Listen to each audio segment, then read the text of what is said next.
Ladies and gentlemen, Sidestrafe here, bringing you another Airsoft skirmish. This time, however, brought to you in part by the fact that I decided to go dedicated cameraman. This is hopefully going to bring you some enhanced HD quality, as well as an up-close and personal look at the players within today's match and those following.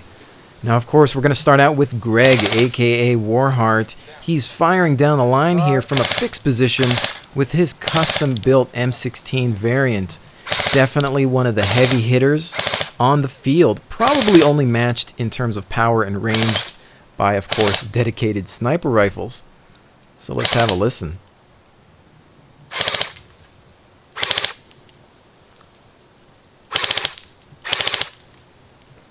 I want to move, John. They know where I'm at. As he communicates with John, aka Lunoko, who's to his front left position. Quickly needing to fall back as the fire incoming. Us, but they're trying to shoot at us. Lunoko not so lucky, taking an early hit. Greg on his own for the time being until we meet up with Savio with the SIG. Letting him have it, going for a magazine wind.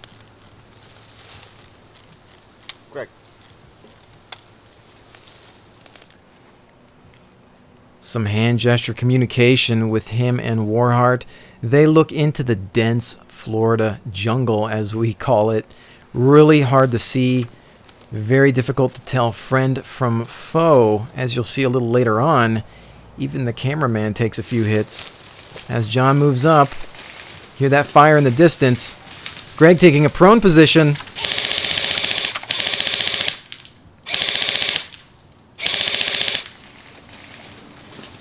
Pushing back up, situation getting a little hairy. Back to Savio. Watch out, we got some people coming up over here. Rico just got shot.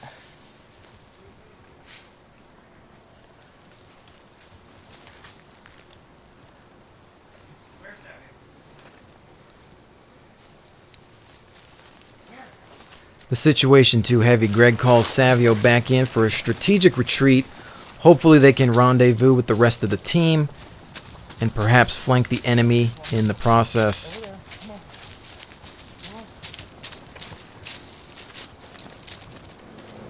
As they move closer to the area we affectionately call the desert, a small surprise incoming. Shots inbound. Savio answers. Those impacts you heard were on my back. Fuck, that hurt.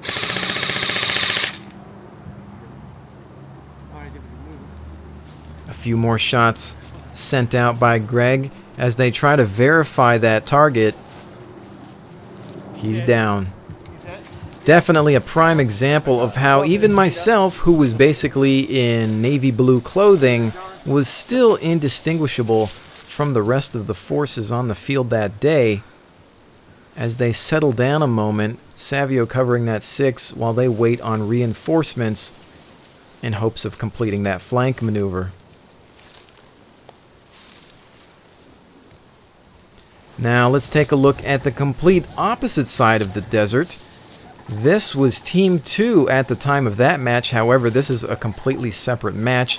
This is basically what it may have looked like during that last scenario. However, we are in store for quite the firefight, as you are about to see. We've got Rico lower left there, Chief center, Alex on the right, with backup to the 6 o'clock position by John, aka Lunoko. No visual on desert side. Heard something. Heard something. Where?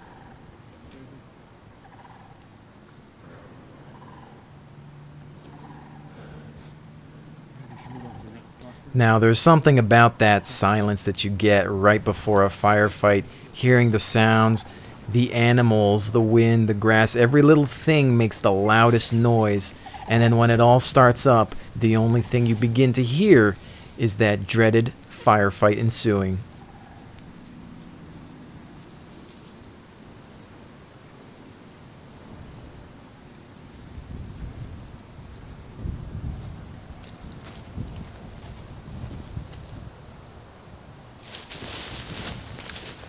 There comes a time where you basically have to decide when to push up, and now is definitely that time as Rico moves in, hoping to lead the charge. We can see the wind picking up, allowing a little bit more cover for strategic movement.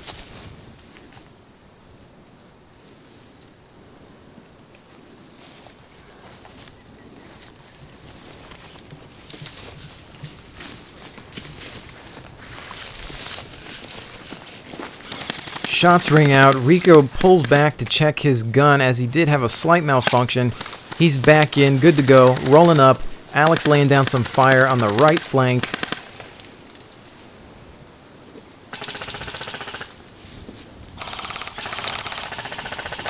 Now this is a tough bottleneck from the front. Very linear path. Once you're on it, you're almost stuck. And it is quite easy to get pinned down.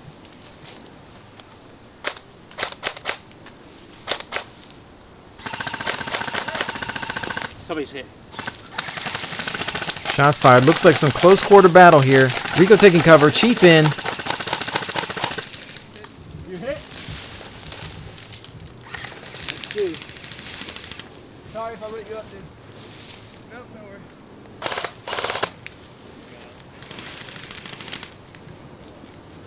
I'm gonna go desert side.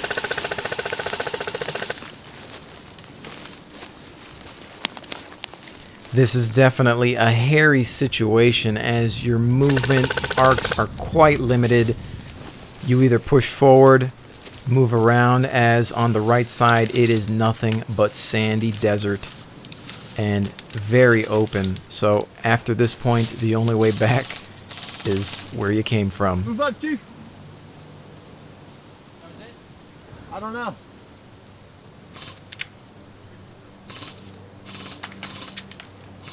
You got visual? You got visual?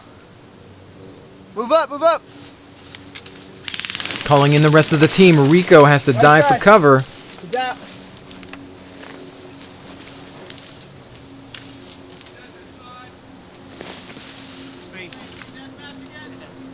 You can hear the rest of the team calling out their targets on that right side.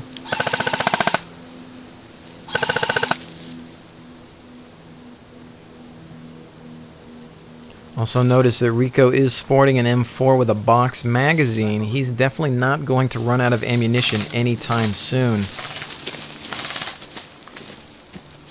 Few more individuals pushing up through this heavy cover as Rico leads the charge.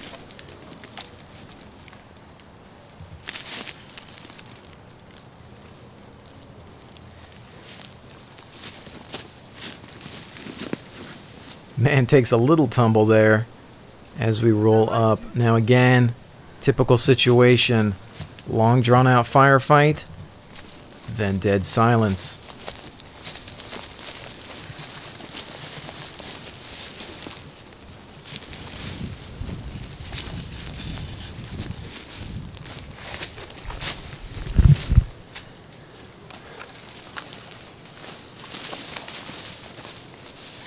And like that, Rico's out of action. Man waiting for ambush, as the rest of the team has to look for that flanking maneuver, hopefully able to pinch.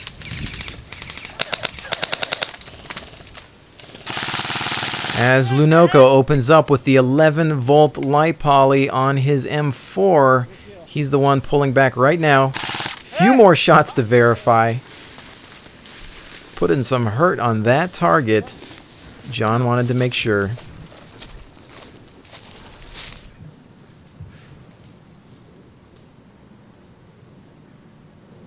You can see members of the opposing team exiting via the desert side.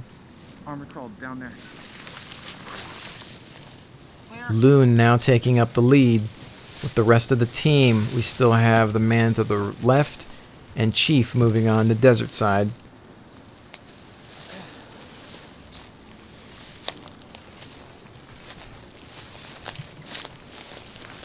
Chief going out in the open to that desert. You can see we've got a crater in the middle there. Not exactly the safest position to be in.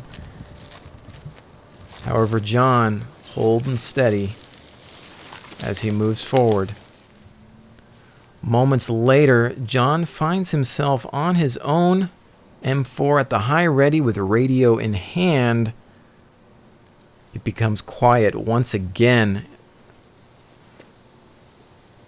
As I said before, this is typically the situations we run into in such thick terrain where we just cannot see anything, and you really just got to go stealth mode 90% of the time. However, ladies and gentlemen, as this skirmish draws to a close, I definitely want to remind you to like, comment, favorite, and subscribe to the Sidestrafe channel for a whole lot more airsoft content, especially that which is following directly after this. And for now, I say my goodbyes. This has been Sidestrafe. I leave you with Lunoko.